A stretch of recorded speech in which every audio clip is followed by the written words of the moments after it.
Generation 1, the Miura, 1966.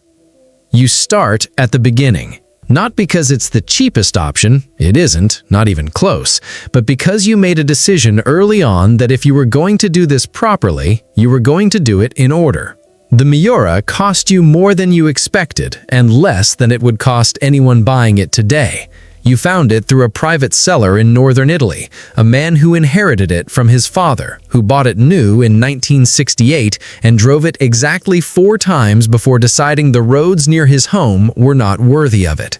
You sit inside for the first time, and everything about it feels wrong by modern standards, and completely right by its own. The engine sits behind you, mounted transversely in a way that no production car had ever done before this one. The visibility is approximately what you'd expect from a car designed before anyone seriously considered driver sightlines as an engineering priority. The steering requires effort that modern power-assisted systems have made most drivers completely unprepared for. You drive it anyway, down a road that the previous owner was right about. The roads near his home are not worthy of it, and you feel something that you will spend the rest of this list chasing and never quite catching again. The Miura doesn't feel like a car you're operating. It feels like an agreement you've entered into with a machine that has opinions about the matter. Generation 2, the Countach, 1974. The Countach arrives in your life looking exactly like the poster. That sounds obvious until you realize that every car you've ever seen on a poster looks slightly smaller, slightly less aggressive, slightly less serious in person. The Countach is the only car in history where the opposite is true. It is larger in person than on any poster, angrier than any photograph prepared you for, and the scissor doors, the ones you've seen in every bedroom and every screensaver and every car magazine since childhood, open in person with a weight and a drama that no two-dimensional image ever managed to capture. You own it for 2 years. It is the most impractical car you have ever encountered in your life, which is a significant statement given what came before it. The visibility rearward is functionally 0. The air conditioning was added as an afterthought and treats the interior of the cabin accordingly. Getting in requires a specific sequence of movements that you eventually master and never fully stop feeling self-conscious about. None of that matters even slightly. The Countach is not a car you buy for practicality or even for driving in the conventional sense. It's a statement about what was possible in 1974 that still feels slightly impossible in any other year. You sell it to a collector in Tokyo who emails you photographs of it every Christmas. You are genuinely glad it ended up with him. Generation 3, the Diablo, 1990. The Diablo is the first Lamborghini you own that feels like it could theoretically be used as a car. This is not a compliment. The Miura felt like an agreement. The Countach felt like a statement. The Diablo feels like an exceptionally fast machine built by people who had learned at some point between 1974 and 1990 that customers occasionally needed to see out of the rear window. It is also the fastest car you have owned to this point, by a margin that the previous 2 owners of your driving history were completely unprepared for. The V12 in a Diablo SV does not build power the way modern turbocharged engines do, in a smooth, linear surge that you can manage gradually. It arrives in a single, decisive moment that requires your complete attention and offers no second chances if it doesn't get it. You take it on a mountain road on a Tuesday morning. You go faster than you have any business going. You come back more humble than you left, which turns out to be the Diablo's most consistent quality as a teacher. Generation 4, the Gallardo, 2003. Here is where the list gets complicated. The Gallardo is by almost every objective measure the most approachable Lamborghini ever built to this point.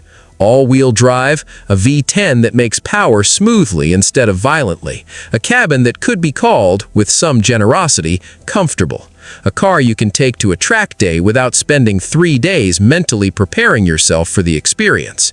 It is also the generation that divides the community most sharply between the people who grew up wanting a Lamborghini and the people who actually know what Lamborghini means. The old guard call it a compromise, a car built to sell to people who wanted the badge without wanting the challenge. You've owned a Miura, a Countach, and a Diablo by this point, and you understand exactly what they mean and exactly why they're wrong at the same time. The Gallardo is not a compromise, it's a translation.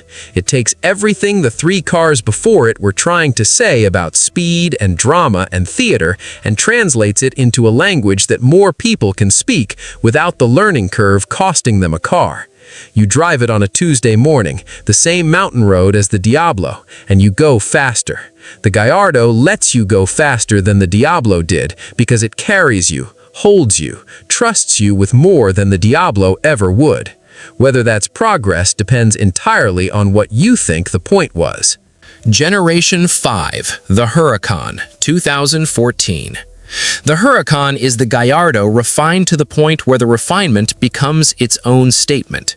You ordered it new this time, the first new Lamborghini on this list, configured over 3 months with a specialist who had the patience of someone who has heard every indecisive customer in the history of the brand and still chose this job.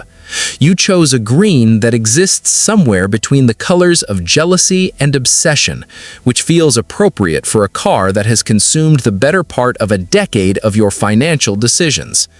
The all-wheel drive system in the Huracán reads the road 17 times per second and adjusts accordingly.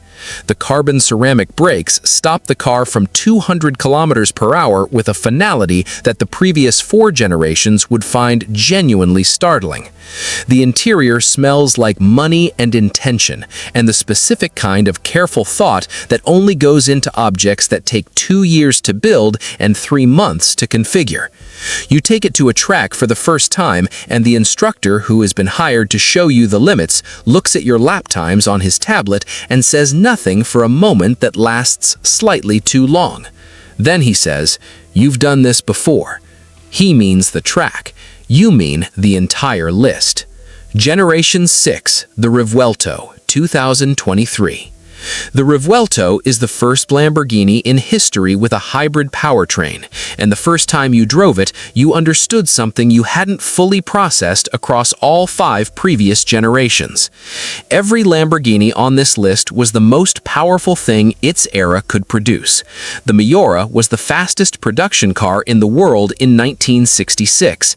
The Countach redefined what fast meant in 1974. The Diablo crossed 300 kilometers per hour. The Gallardo democratized supercar performance. The Huracán refined it to something close to perfection. The Revuelto has over 1,000 horsepower. It reaches 100 kilometers per hour in 2.5 seconds. It is faster than any car you have ever sat inside, faster than any car on this list by a margin that makes the previous 5 feel like preparation rather than destination. But here is the thing you understand sitting in the Revuelto that you couldn't have understood in the Miura. Every generation of this car was always pointing at something ahead of it. The Miura pointed at the Countach. The Countach pointed at the Diablo. Each one was the answer to what came before and the question that produced what came next.